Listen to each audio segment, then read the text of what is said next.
Welcome to our study of the book of Romans, where Paul is introducing his theology and his usefulness to the present tensions between Jewish believers and Gentile believers in the churches of Rome. He has hopes of establishing his new missionary home base among them and feels that they can be of mutual benefit to each other. This lesson moves into the final portion of the letter where Paul begins to get practical with the many deep truths that he had been preaching about. By the end of Romans 11, Paul has concluded the teaching section of his letter. Now, in chapter 12, Paul begins the application section. As we will see, the rest of Romans is a big therefore, leading away from his deep theological insights and toward more practical ways to live as faithful believers. We read in Romans 12, 1-2, "Therefore, I urge you, brethren, by the mercies of God, present your bodies a living and holy sacrifice, acceptable to God, which is your spiritual service of worship. And do not be conformed to this world, but be transformed by the renewing of your mind, so that you may prove what the will of God is, that which is good and acceptable and perfect." One of the areas of application that Paul focuses on is the use of spiritual gifts, and he has a lot to say about them. Paul explains that the way the Holy Spirit builds the divine kingdom in the world is by giving spiritual gifts to his people. When God's people discover and implement those gifts, the Holy Spirit can work efficiently and effectively in and through the church. In order to safeguard the use of spiritual gifts, Paul also shares a useful principle. When you discover what your gift is, concentrate on it. He introduces the gifts of teaching, pastoring, preaching, administration, or overseeing. Each person in the body of Christ ought to strive to discover what their gifts are and develop them. The point Paul is making is that we need each other. If your gift pattern is teaching and you give all that you have to your teaching, means you won't necessarily be able to administrate. Perhaps you are the pastor of a church or a teacher of a Bible study. You should expect there to be people in that local body that will be given the gifts of administration. If they give themselves to developing their spiritual gift pattern, the administrative responsibilities of that church will be carried out. You do what God has equipped you to do and expect your brothers and sisters in the body of Christ to do what God has equipped them to do. That will mean that the gifts you do not have, somebody else will have. The gifts you do have, others may not have. This means that you need your brothers and sisters and they need you. All should view their gifts as gifts and use them to serve the body and not to lord over it. Apart from complications from human selfishness and pride, that works out beautifully. As Paul continues the exhortation in Romans 12, he encourages us to relate all the truth that he has given us in this letter to the local church assembly of which we are part on a practical level. He says in Romans 12, 9-21, "Let love be without hypocrisy, abhor what is evil, cling to what is good. Be devoted to one another in brotherly love. Give preference to one another in honor, not lagging behind in diligence. Fervent in spirit, serving the Lord, rejoicing in hope, persevering in tribulation, devoted to prayer, contributing to the needs of the saints, practicing hospitality. Bless those who persecute you. Bless and do not curse. Rejoice with those who rejoice and weep with those who weep. Be of the same mind toward one another. Do not be haughty in mind, but associate with the lowly. Do not be wise in your own estimation. Never pay back evil for evil to anyone. Respect what is right in the sight of all men. If possible, so far as it depends on you, be at peace with all men. Never take your own revenge, beloved, but leave room for the wrath of God, for it's written, 'Vengeance is mine, I will repay,' says the Lord. But if your enemy is hungry, feed him, and if he's thirsty, give him a drink, for in doing so, you will reap burning coals on his head.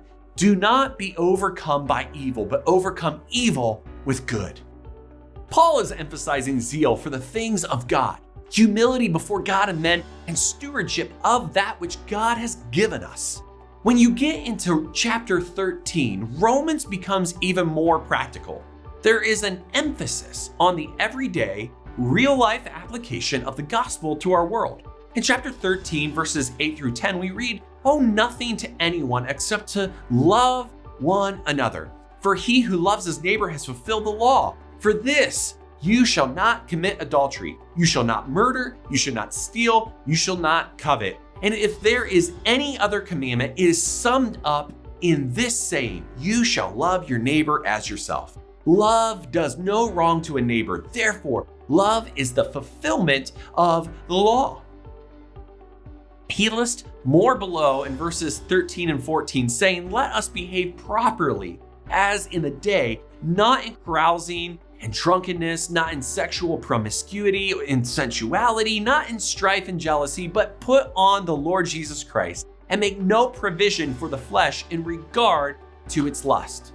Christianity is more than a theology. It is a way of life rooted in a divine human relationship with powerful theological underpinnings. Now, in chapter 14, Paul exhorts the Roman congregations concerning an issue of particular torment for the Jewish believers: diet. Dietary laws were quite important to Jewish worshipers. They deemed their dietary restrictions as a covenantal sign right along with circumcision, Sabbath keeping, and the wearing of tassels. Given the hospitality practices of the ancient world and the shared dining tables of believers, it must have been a trying experience to share a table with those whose own religious expressions did not curb their enthusiasm for many Gentile delicacies that would have turned Jewish stomachs. Then, they also have disputes about days. The Jews revere the seventh day of the week for their Sabbath, keeping multiplied hundreds of regulations defining Sabbath rest. This means little to Gentile conceptions of worship. Indeed, their indifference to such matters is spread to all the Jewish holidays and all the traditions that surround them. We see at the Council of Jerusalem in Acts 15 that there is a struggle over Gentile inclusion in the New Covenant community. The Jew came into the New Covenant community through faith in Christ by way of covenant participation in Abraham, Moses, and David. The big question is then, do Gentiles need to become Jewish to become Christian? Do they need to accept circumcision, Sabbath keeping, food laws, tassels, and the rest of the Torah in addition to faith in Christ? Or is faith enough? The answer is decisive. Gentiles do not have to become Jewish to become Christian. Even so, they do require a few things of Gentile believers beyond their normal experiences with religious devotion. Things such as sexual constraint, to marriage, not eating of blood like whole cooked strangled animals, and lastly, meat sacrificed to idols. Issues of immorality are core to one's faith-based behavior, but the latter two are concessions because of the ubiquitous presence of Jews throughout the empire. They wish for Christians to have a shared table, Jews and Gentiles together in unhindered fellowship. Paul gives some instructions on how the Roman Christians should work through these extraneous issues of food and calendars. True religion is not bound up in symbols, days, calendars, clothes, or food. True religion is of the heart, spirit, and truth, as Jesus promised the woman at the well. These other matters are what many call gray areas. In Romans 14, 1 through 6, Paul lays it out as thus: "Now accept the one who is weak in faith, but not for the purpose of passing judgment on his opinions. One person has faith that he may eat all things, but he who is weak eats vegetables only. The one who eats is not to regard with contempt the one who does not eat, and the one who does not eat is not to judge the one who eats, for God has accepted him. Who are you to judge the servant of another? To his own master he stands or falls, and he will stand, for the Lord is able to make him stand. One person regards one day above another, another regards every day alike. Each person must be fully convinced in his own mind.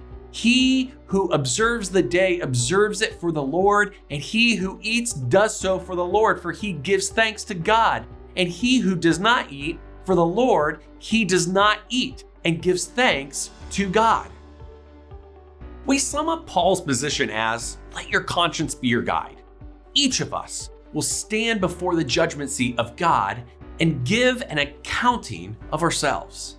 Each should worry about his own conscience in the gray areas and leave others to their own consciences. Now, where does conscience come from? It is often the result of early training and becomes a conditioned response. Paul says, listen to your conscience. If your conscience tells you it's wrong, you should not go against your conscience without good reason.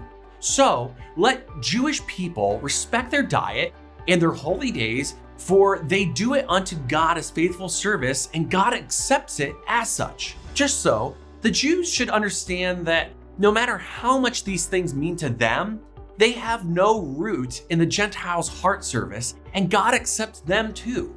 When your faithful service does harm to another, however, we have a problem. Now we must note again that Paul is speaking of externals in religious devotion, not issues of morality and ethics. The line between morality and externals can become fuzzy in issues like modesty and dress, but it's more clear in terms of the Christian's sexual expression. God made sexual intimacy for lifelong marriage patterned in the union of Adam and Eve.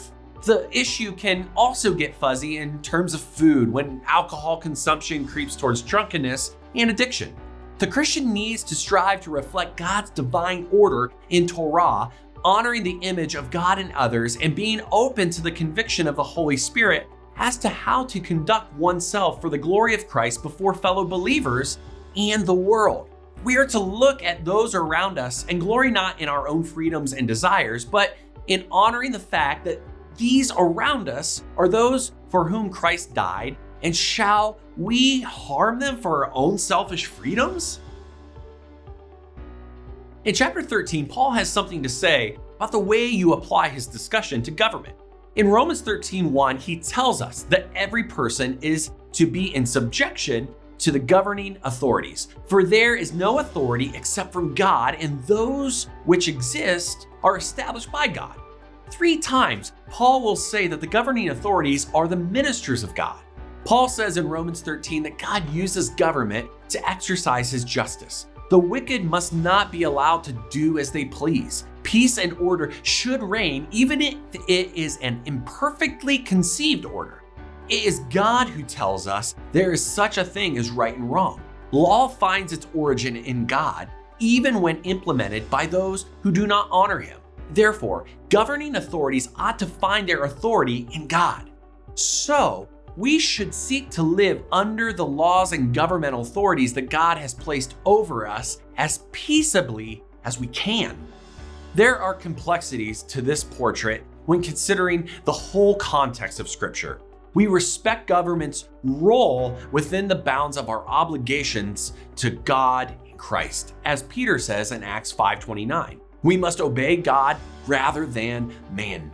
There is the long-standing tradition of prophetic confrontation of wicked kings in the Old Testament. So too, throughout the book of Acts, we find Paul himself using whatever political advantages that are available to him as a Roman citizen, a hard status to attain for a Jew. Even so, Paul's discussion here in Romans 13 forms a foundation for those other considerations. God is a God of order, and the Christian should pursue peace and remember that he or she bears the name of Christ, whatever their actions. Turning to Romans 15, we gain significant insight into the heart of Paul. He carries a burden for the salvation of souls. The primary purpose of the letter of Romans itself is to allow Paul to push further west to bring the gospel to unreached areas, having laid claim in Romans 15:18 through 20 to having already canvassed from Jerusalem to Italy with the gospel. Paul says in Romans 15:24, "Whenever I go to Spain, for I hope to see you in passing and to be helped on my way there by you when I have first enjoyed your company for a while." In Acts 19:21, Paul says, "I must also see Rome, being promised by a manifest Christ in 23:11. Take courage, for as you have testified to the facts about me in Jerusalem, so you must testify also in Rome. Do you desire to share the good news with others? Paul said he aimed to preach the gospel of Christ to all. That is our aim too.